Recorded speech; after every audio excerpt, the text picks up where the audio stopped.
Welcome, friends. I'm Chris. I'm from Transformation Nation Yoga and Wellness. Welcome to our Sunrise Yin Immune System sequence. What I think you'll need to be safe, to be comfortable, and to get the most out of your practice today are a yoga mat and a blanket. The blanket is you don't have to use a blanket. I like a blanket that's folded in half, such that the long edge of the half blanket is perpendicular to the long edge of my mat. I'd like you to have two foam or cork yoga blocks. I'd like you to have a yoga bolster. If you don't have a yoga bolster, a couch cushion makes a nice surrogate. And I'd love for you to have either a strap or a towel. So pause your recording, gather up your props, and when you're ready, press play, and I'll meet you on your mat for our Sunrise Yin Immune System sequence.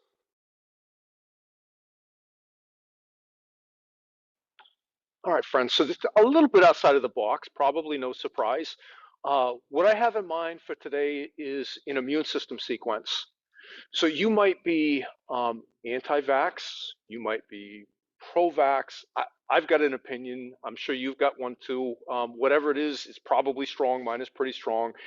What we all are pro is we're all pro immune system. So I thought we'd focus on immune system a little bit. So to that end, we're going to start out with a breath practice that is it's basically cyclic hyperventilation with a breath retention.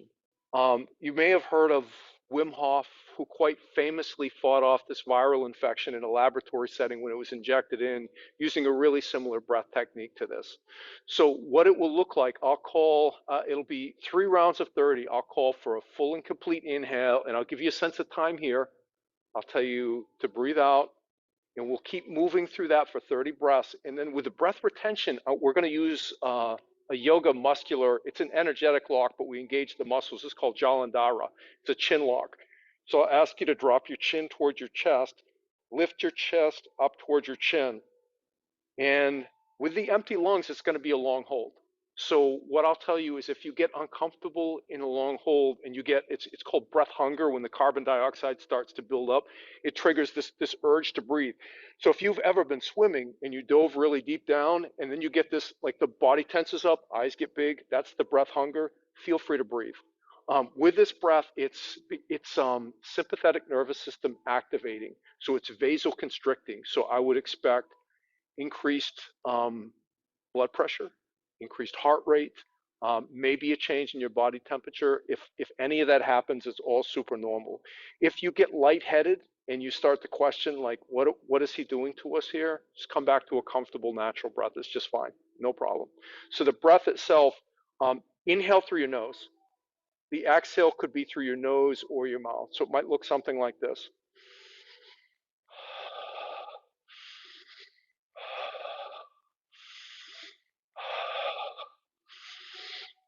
I'd like you to focus on really filling the belly up on the inhale, and then fullness and completion on the exhale. So find a long spine. If if you find in your seated position your kneecaps lift, elevate your hips a little bit. Sit up on a bolster or a block, and then stack your joints. Find a long spine. Put your head over your shoulders, over your hips, and let's start with a cleansing breath first. Draw in a deep, life-affirming breath through your nose. Hold it at the top. Inhale, sip in a little bit more air, and then open your mouth. Let it go with a ha. Sound good, you guys? All right. Breathe in, breathe out. Breathe in, breathe out. Breathe in, breathe out. Breathe in, breathe out. Breathe in, no pauses, interruptions. Breathe out. Breathe in, breathe out. Breathe in, breathe out. Breathe in, breathe out. Breathe in, breathe out. Breathe in, breathe out. Breathe in, breathe out. Breathe in, breathe out. Breathe in, breathe out. Breathe in, breathe out. Breathe in, breathe out. Breathe in, breathe out. Breathe in, breathe out. Breathe in, breathe out.